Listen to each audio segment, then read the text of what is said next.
Very good. ఏమేంటున్నాడా మీ ఈవిఎస్ది? Jesus is calling mummy. Oh my God, Jesus is calling. Such a wonderful theme నానా. అర్థమైందా? అర్థమైంది mummy. Very good. Mummy, Jesus is calling అంటే Jessica Jessica అని పిలుస్తారా? అయ్యయ్యో, జీసస్ ఇస్ కాలింగ్ అంటే నీ పేరు పెట్టి 24/7 పిలుస్తారని. జీసస్ ఇస్ కాలింగ్ అంటే Jesus is calling you to do something. ఏదో పని చేయమని దేవుడు పిలుస్తారు. మమ్మీ, నేను చిన్నదాన్ని కదా మమ్మీ, నేను ఎలా చేయాలి? చిన్నపిల్లలు కూడా దేవుడి పని చేయొచ్చు. అంకుల్ అలా పిలిచి అంకుల్ సింగింగ్ చేయాలా? అయ్యయ్యో, అంకులాగా ప్రీచింగ్, అంకులాగా సింగింగ్ కాదు నాన్న. అది పెద్దవాళ్ళు చేస్తారు. చిన్నపిల్లలు చేసే పనులు కూడా బోల్డని ఉంటుంది. అవేంటో తెలుసుకోవాలని ఉందా నీకు? అవునా? అయితే చూడు, నీకు చూపిస్తా ఎలా చేయొచ్చు. ఈ జాయ్ అన్నీ ఆర్గనైజ్డ్గా పెట్టుకోదు, నీట్గానే పెట్టుకోదు. Mummy, hello Joy, how is the day?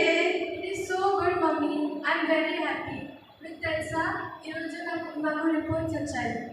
ఇంకా నాకు 95% వచ్చింది. కంగ్రాచులేషన్స్ జాయ్, 95% వచ్చిందా? అయినా నువ్వే కదా క్లాస్లో ఫస్ట్? కాదు మమ్మీ, 3rd వచ్చాను. 3rd వచ్చావా? నేను చాలా డేస్ నుంచి ఫస్ట్ వస్తావని ఎక్స్పెక్ట్ చేస్తున్నా జాయ్. 3rd వచ్చావా? అయినా క్లాస్ ఫస్ట్ ఎంత వచ్చింది? 98%. 98%. 3%లో క్లాస్ ఫస్ట్ మిస్ అయ్యావా జాయ్? నీకు కొంచెం కష్టపడి ఉంటే నీ క్లాస్ ఫస్ట్ వచ్చేది కదా జాయ్. మమ్మీ, మీకు తెలుసా, అందరూ క్లాస్లో చిట్స్ పాస్ చేస్తున్నారు, కాపీ చేస్తున్నారు. కానీ బైబిల్లో ఒక కమాండ్మెంట్ ఉంటుంది కదా, డు నాట్ స్టీల్ అని. అందుకే ఎవరు ఆన్సర్స్ని కాపీ చేయలేదు. ఇంకా వాళ్ళు కాపీ చేసినందుకే వాళ్ళు ఫస్ట్ వచ్చారు. అవునా జాయ్? I'm sorry Joy. నువ్వు దేవుని కమాండ్మెంట్స్ ఫాలో అవుతా, కాపీ చేయకుండా నీ ఫ్రెండ్స్కి ఒక గుడ్ ఎగ్జాంపుల్గా ఉన్నావు Joy. I'm proud of you Joy, and always you are the first in my heart Joy. Okay mummy. చూసావా జెసికా, జాయ్ వాళ్ళ మమ్మీకి మార్క్స్ ఇచ్చి కూతురికి ఎక్కువ మార్క్స్ కావాలి అని అనుకుంటుంది. కానీ జాయ్ చూసావా ఎంత నిజాయితీగా ఉందో. మమ్మీ తిడుతుందని తెలుసు, డిసప్పాయింట్ అవుతుందని కూడా తెలుసు, కానీ దాన్ని కాపీ చేసిందా? బైబిల్లో చదివిన కమాండ్మెంట్ గుర్తుపెట్టుకుందా లేదా? ఇప్పుడు ఇంకొకరికి చూద్దాం. చూడు,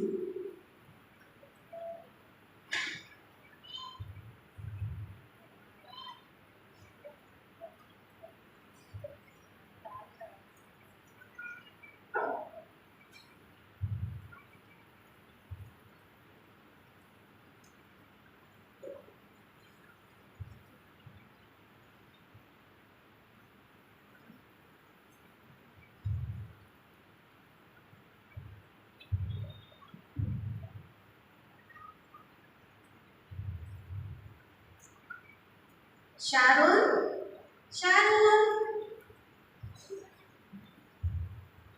వస్తున్నా మమ్మీ. టైం అయిపోతున్నా, స్కూల్కి వెళ్ళిపోవాలి. ఈరోజు మనం పీడియం ఉంది కదా. అవును మమ్మీ. నాకు చాలా టెన్షన్ ఉందిరా. అసలు నీకు మార్క్స్ ఎట్లా వస్తాయో ఏమో. మరి హిందీలో ఏమో నీకు తక్కువ మార్కులు వస్తున్నాయి. రోజు ఎంత మన స్కూల్కి మరి? సరే, ఇది అయితే అదేంటి వెళ్దాం స్కూల్, ఓకేనా?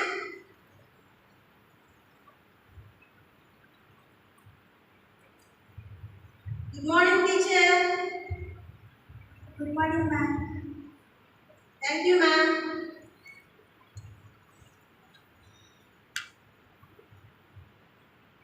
Thank you. Congratulations ma'am. ఎందుకు మేడం? మా పాపకి హిందీలో ఎక్కువ వచ్చిందా?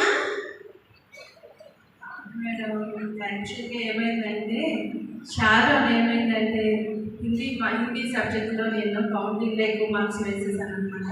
వేసేస్తే వచ్చి కౌంటింగ్లో ఎక్కువ వచ్చింది మేడం. నాకు మీరు ఎక్కువ వేసేసారు, నాకైనా వచ్చింది. నా దగ్గర హానెస్ట్ ఉంది మేడం. నాకు చాలా హ్యాపీ అనిపించింది. ఈ రోజుల్లో ఎలాంటి పిల్లలు ఎవరు ఉంటారు మేడం అసలు. అందుకనే నేను మీ అప్రిషియేట్ చేస్తున్నాను మేడం.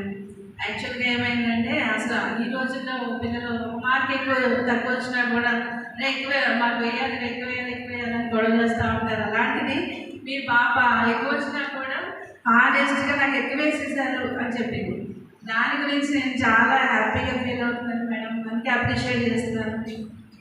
పిల్లలు షారోన్ ఏం చేసిందో తెలుసా, హిందీ సబ్జెక్ట్లో నేను కౌంటింగ్లో ఎక్కువ మార్క్స్ వేసేస్తే తను వచ్చి మ్యామ్ నాకు ఎక్కువ వేసేస్తారని చక్కగా హానెస్ట్గా ఒప్పుకుంది. దాని గురించి మనం అందరం షారోన్ అప్రిషియేట్ చేద్దామా క్లాప్స్తో? వెరీ గుడ్ షారోన్, ఎప్పుడు ఇలాగే హానెస్ట్గా ఉండు. Thank you madam. Okay madam. Very good నాన్న. ఎంత చక్కగా నువ్వు నిజాయితీగా ఉన్నావు తల్లి జీవితాన్ని. ఇలానే నువ్వు లైఫ్ అంతా యథార్థంగా నిజాయితీగా ఉంటే వాడు నిన్ను బ్లెస్ చేస్తాడు. ఓకేనా? Okay madam.